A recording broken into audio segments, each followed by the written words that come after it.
درخواستوں کے لیے فریقین کو نوٹس بھی نہیں بھیجے گئے. درخواست کے سلسلے میں کسی چیمبر میں ججز نے نہ بیٹھے. فیصلہ اپلوڈ کرنے سے قبل فائل آفس کو بھی نہیں بھیجی گئی. چیف جسٹس قاضی فائز عیسیٰ نے 14 ستمبر کے ڈپٹی رجسٹرار کے نوٹ پر وضاحت مانگی تھی. چیف جسٹس نے رجسٹرار سے 9 سوالات کے جواب طلب کیے تھے. الیکشن کمیشن کے 2 ممبران نے سپریم کورٹ کے فیصلے پر عمل درآمد کی رائے دی تھی. دونوں نے قانونی ٹیم کی تجاویز سے عدم اتفاق کیا. الیکشن کمیشن میں مخصوص نشستوں کے معاملے پر 7واں اجلاس بھی بے نتیجہ ختم. الیکشن کمیشن معاملے پر اتفاق رائے پیدا کرنے میں ناکام رہا. ذرائع کے مطابق الیکشن کمیشن آج پھر مخصوص نشستوں کے معاملے پر مشاورت کرے گا. مقبوضہ کشمیر میں مودی سرکار کا انتخابات کے ڈھونگ کا دوسرا مرحلہ. وادی کو بھارتی فورسز نے چھاونی بنائے رکھا. ہر طرف خوف و ہراس. من پسند نتائج حاصل کرنے کے لیے وادی میں 10 لاکھ بھارتی فوجی تعینات. مقبوضہ کشمیر کے عوام نے انتخابات کا بائیکاٹ کیا. وزیر اعظم آزاد کشمیر چودھری انوار الحق کہتے ہیں کشمیر پاکستان کی شہرک ہے. کشمیر کا دیرینہ مسئلہ صرف UN قراردادوں کے مطابق حل کیا جائے گا. خوشحال اور مضبوط پاکستان ہی مسئلہ کشمیر کے منصفانہ حل کی ضمانت ہے. اسرائیل کے لبنان پر بموں کی بارش. تازہ حملوں میں 51 افراد شہید، 200 سے زائد زخمی. 3 روز میں 620 افراد لقمہ اجل بنے. 2000 سے زائد زخمی. بیروت میں اسرائیلی حملوں میں حزب اللہ کے اہم کمانڈر ابراہیم شہید ہو گئے. 1 لاکھ کے قریب آبادی بے گھر ہو گئی. حزب اللہ نے اسرائیل پر جوابی حملے میں 300 سے زائد راکٹ داغے. حزب اللہ کا کہنا ہے اسرائیلی بحری اڈے سمیت کئی اہداف کو نشانہ بنایا. لبنان کے وزیر خارجہ عبداللہ کا اسرائیل لبنان جنگ سے متعلق امریکی صدر کے بیان پر مایوسی کا اظہار. سعودی عرب کو لبنان میں جاری صورتحال پر تشویش. لبنان اسرائیل جنگ پر سلامتی کونسل کا اجلاس کل ہوگا. غزہ پر بھی اسرائیلی حملے جاری. 24 گھنٹے میں 50 فلسطینی شہید. رفح میں گھر پر بمباری میں والدہ کے ہمراہ 5 بچے شہید ہو گئے. اسرائیل نے 88 فلسطینیوں کی لاشوں سے بھرا کنٹینر غزہ بھیج دیا. فلسطینی حکام کا لاشیں وصول کرنے سے انکار. تفصیل فراہم کرنے کا مطالبہ. حکومت نے نان پائلٹس کیٹیگری ختم کرنے کا فیصلہ کر لیا. ٹیکس گوشوارے جمع نہ کرانے والے گاڑی اور گھر نہیں خرید سکیں گے. ترجمان FPR کا کہنا ہے نان پائلٹس کو اضافی ٹیکس دے کر گاڑی اور گھر خریدنے کی صورت ختم کی جا رہی ہے.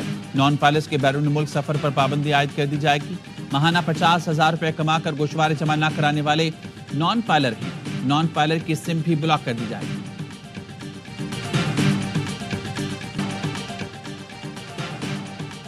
ICC women's T20 world cup trophy کا دورہ پاکستان. PCB نے ویڈیو جاری کر دی. 18 سے 21 ستمبر تک پاکستان میں رہنے والی ٹرافی ملتان، لاہور اور فیصل آباد کے تاریخی مقامات لے جائے گئی. چمچماتی ٹرافی کے ساتھ خواتین اور بچوں نے بھی تصویریں بنوائی. 40 سے زیادہ تھیٹر پرفارمنس، 55 سے زیادہ میوزک پرفارمنس، 55 سے زیادہ ڈانس پرفارمنس، پھر فائن آرٹ کی 5 ایگزیبیشن، پھر 20 سے زیادہ ورک شاپ. جتنے انٹرنیشنل آرٹسٹ آ رہے ہیں یہ ہمارے اسٹوڈنٹس کے لیے ورک شاپ. اور 35 روزہ ورلڈ کلچرل فیسٹیول کراچی آج شروع ہوگا. صدر آرٹس کونسل احمد شاہ کہتے ہیں پاکستان اور بین الاقوامی تھیٹر، میوزک، ڈانس گروپ کی پرفارمنسز کے علاوہ فائن آرٹ اور ورک شاپس بھی شامل ہیں. مہمانوں کو اسٹیٹ گیسٹ کی سیکیورٹی حاصل ہوگی. گورنر سندھ کامران ڈسٹرکٹ سے صدر آرٹس کونسل کی ملاقات. گورنر سندھ نے کہا کہ کراچی میں میگا ایونٹ کا انعقاد خوش آئند ہے. عالمی سطح پر پاکستان کا سافٹ امیج ابھرے گا.